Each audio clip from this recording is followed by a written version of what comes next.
The choice. William James had problems, really bad problems. Although born into a wealthy and prominent family, from birth James suffered life-threatening health issues. An eye problem that left him temporarily blinded as a child, a terrible stomach condition that caused excessive vomiting and forced him to adopt an obscure and highly sensitive diet, trouble with his hearing, back spasms so bad that for days at a time he often couldn't sit or stand upright. Due to his health problems, James spent most of his time at home. He didn't have many friends, and he wasn't particularly good at school. Instead, he passed the days painting. That was the only thing he liked, and the only thing he felt particularly good at. Unfortunately, nobody else thought he was good at it. When he grew to adulthood, nobody bought his work. And as the years dragged on, his father, a wealthy businessman, began ridiculing him for his laziness and his lack of talent. Meanwhile, his younger brother, Henry James, went on to become a world-renowned novelist.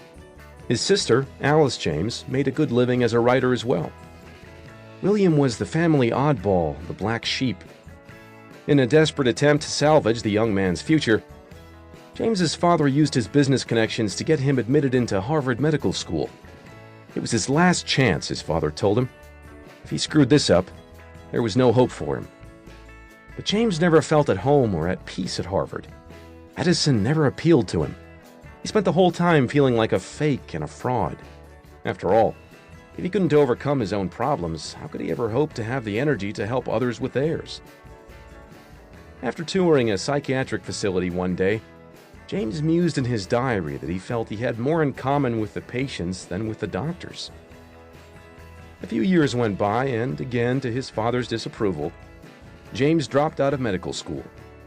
But rather than deal with the brunt of his father's wrath, he decided to get away. He signed up to join an anthropological expedition to the Amazon rainforest. That was in the 1860s, so transcontinental travel was difficult and dangerous. If you ever played the computer game Oregon Trail when you were a kid, it was kind of like that, with the dysentery and drowning oxen and everything. Anyway, James made it all the way to the Amazon, where the real adventure was to begin. Surprisingly, his fragile health held up that whole way. But once he finally made it, on the first day of the expedition, he promptly contracted smallpox and nearly died in the jungle.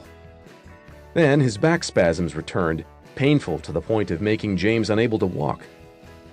By this time, he was emaciated and starved from the smallpox, immobilized by his bad back, and left alone in the middle of South America, the rest of the expedition having gone on without him, with no clear way to get home. A journey that would take months and likely kill him anyway.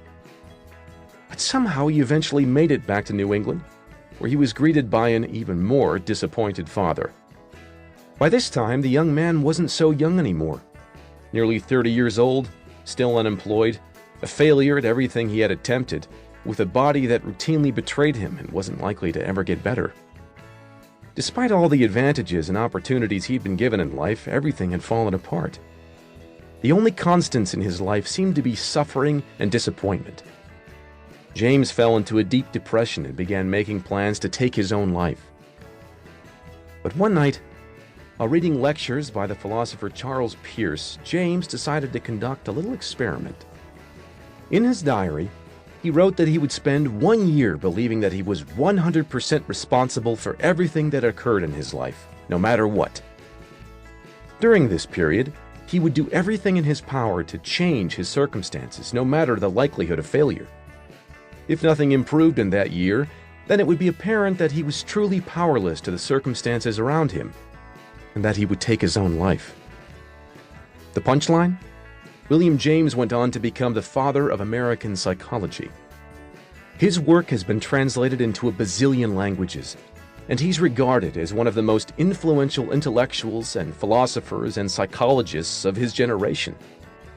He would go on to teach at Harvard and would tour much of the United States and Europe giving lectures.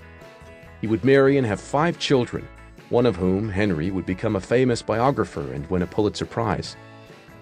James would later refer to his little experiment as his rebirth, and would credit it with everything that he later accomplished in his life.